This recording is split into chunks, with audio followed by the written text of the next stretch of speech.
Hello, everyone, and welcome to the Susan Lopresti Wellness Mind, Body, and Soul podcast, the podcast where we explore the highs, the lows, and everything in between when it comes to a woman's life, her health, and all aspects of navigating the midlife landscape. I'm your host, Susan Lopresti, and today I'm thrilled to be here to talk about a topic that affects each and every one of us, whether we realize it or not. So, I'm going to delve into the fascinating world of digestive health and explore the essential role that fiber plays in keeping our digestive systems in tip top shape. Let's get into our digestive system and its remarkable, intricate network of organs and processes that allow us to break down food, to absorb vital nutrients that we need. But like any other complex machinery, right, it needs the right fuel to run, to function optimally. And that's where fiber comes into play. So let's understand fiber because it's the unsung hero of digestive health. First of all, what is fiber? Fiber is a type of carbohydrate that is found in plant-based foods like fruits and vegetables, whole grains, legumes, and also nuts.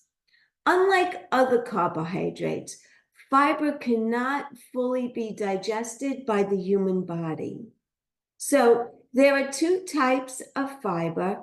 Soluble fiber is fiber that dissolves in water and to form like a gel-like substance. And that is a way of slowing digestion. And then we have insoluble fiber.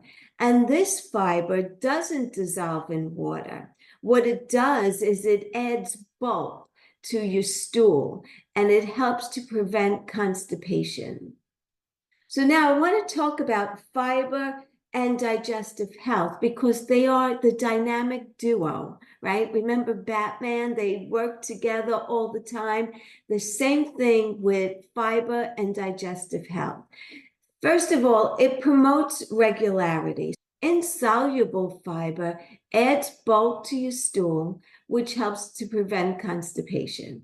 And soluble fiber softens stool and eases its passageway through the intestines.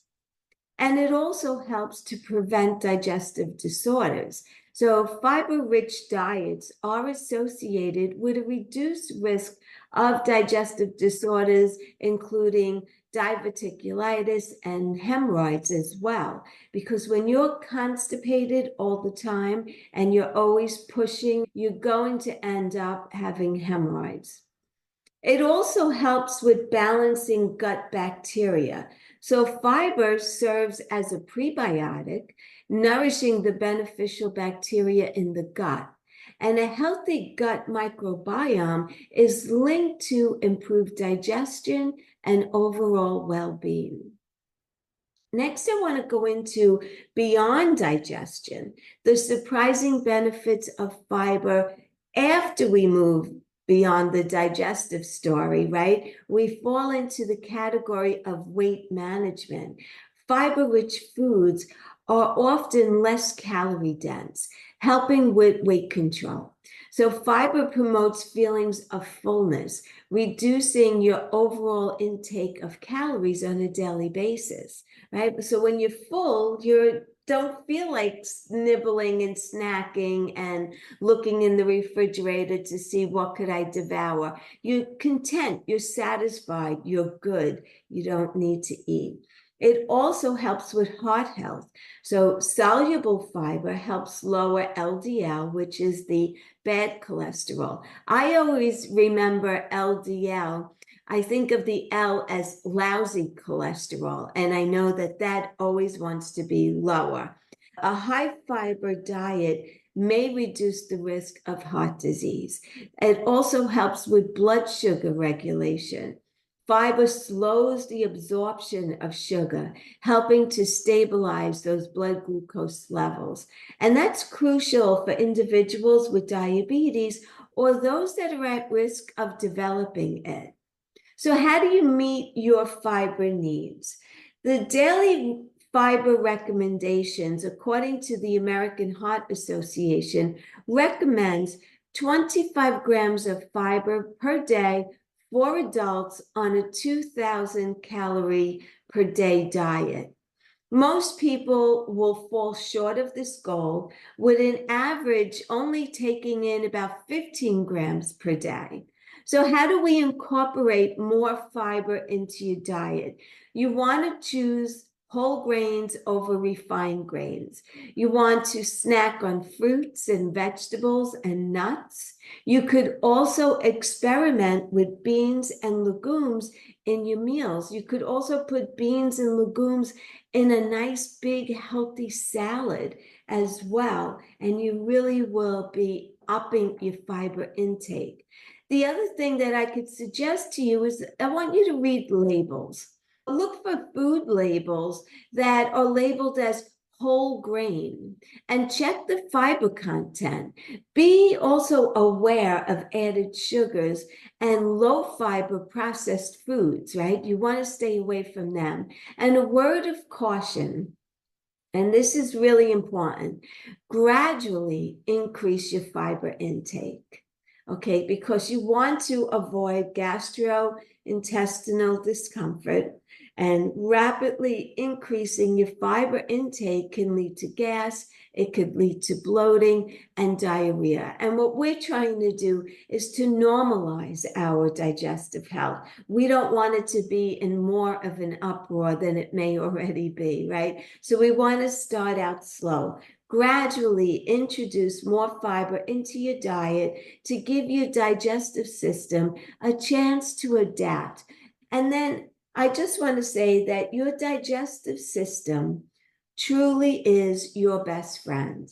So in closing, let's remember that fiber is not just a humble dietary component, but a powerful ally in maintaining our digestive health. By making conscious efforts to incorporate more fiber-rich foods into our diet, we can prevent digestive disorders, we can support our overall well-being and take a significant step towards a healthier and a happier life. Now, if you feel that you're not able to get the amount of fiber needed in the foods that you are eating, reach out to me, because I do have a fabulous product that I have been taking for years that keeps me regular. I move my bowels and it just invigorates me. It gives me energy. I'm cleaned out and it's a great, great product. It's gluten-free. You could get it sugar-free. There's a couple of different flavors. I would be happy to introduce you to that product if you're interested. On that note, I also want to suggest, if anyone that you know who you think could benefit from listening to my podcast, I would so appreciate it if you could just share it out with them. I'm all about spreading my word of healing, and I especially love to work with women who are noticing that they're changing, their bodies are changing, their health is changing, their sleeping habits are changing, their eating habits are changing. Maybe they're gaining weight and they're not doing anything differently. These are the women that I love to embrace and show them that there are alternative ways to get back on track without taking your life upside down and bombarding you with a whole bunch of different things that you need to be doing. I'm all about basics. I'm all about being simplistic, and my health coaching programs are all about that as well. So if you could do one thing today to improve your health, this is what I'm going to tell you. If you don't already drink an adequate amount of water on a daily basis, start by drinking 8 8-ounce glasses of water per day and see the difference. in your bowel movements, how your skin looks, your thirst, and also how well you'll sleep. So on that note, I want to say thank you so much, as always, for listening. Until the next time, be well, stay happy, and bye for now. Take good care, everyone.